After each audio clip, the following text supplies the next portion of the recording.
ओम नमो भगवते वासुदेवाय। देखिए, आज का जो प्रसंग है एक हर परिवार के लिए, हर एक वंश के लिए, हर तरह के लोगों के लिए अति महत्वपूर्ण है।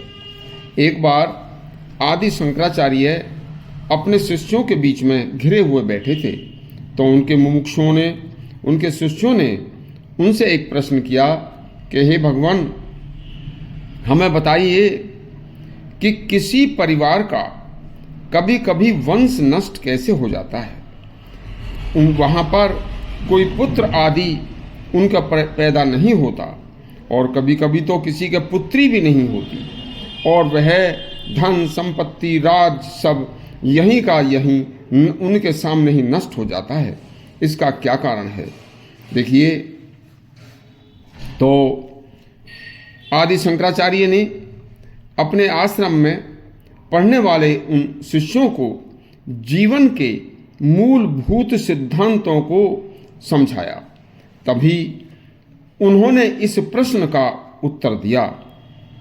तो कहने लगे, हे भगवान, हर गृहस्थी की यह मनोकामना रहती है कि मेरे बच्चों की वंशवेल हमेशा हमेशा चलती रहे, और हमारे मरने के बाद भी वह हमारे बच्चों के भी बच्चे सदा सदा हमें याद करके हमारा श्राद्ध आदि करते रहे।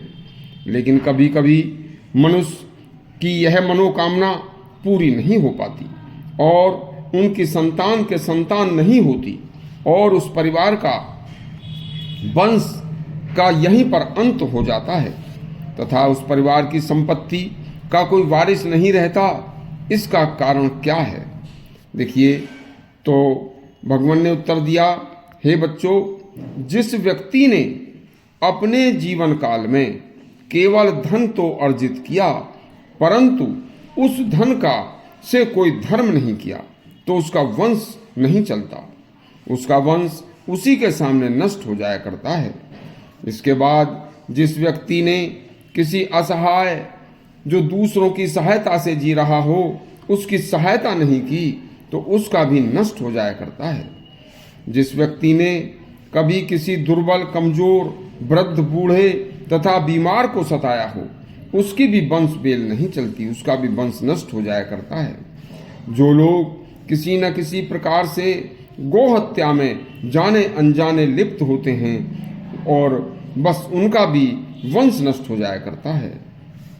जिस व्यक्ति ने कभी बलपूर्वक किसी कन्या से दुष्कर्म किया हो, उसका भी आगे वंश नहीं चलता। जिस व्यक्ति ने कभी घमंड में आकर किसी साधु, सच्चे सन्यासी का अपमान किया हो, बस उसका भी वंश नहीं चलता। जिसने लोभवश किसी की झूठी गवाही दी हो, उसका भी वंश नष्ट हो जाता है।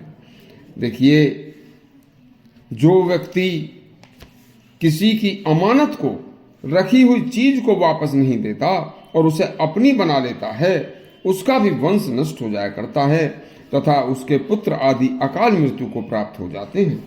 जो व्यक्ति धन होते हुए भी कभी किसी गरीब ब्राह्मण को या साधु को या संत को जरूरत के अनुसार उनकी सहायता नहीं करता, और स्वयं केवल अकेला ही अब उस अपने धन से विलासी पूर्ण जीवन जीता है, उसका भी आगे चलकर वंश नहीं चलता, और इसी जन्म में उसका वंश नष्ट हो जाता है।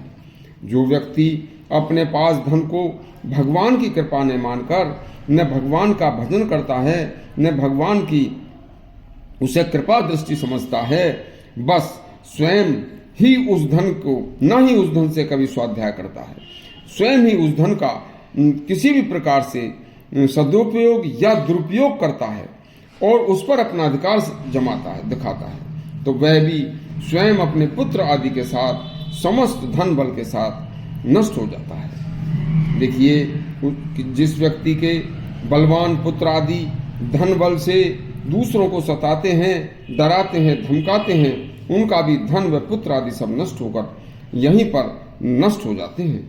इसके अलावा कुछ कारण पूर्व जन्म के भी होते हैं, जो पिछले जन्म में किए गए दुष्कर्मों व कुकर्मों के कारण भी व्यक्ति निसंतान होकर मर जाता है, तथा कुछ दिन बाद संसार में उसका भी नाम लेने वाला कोई नहीं रहता।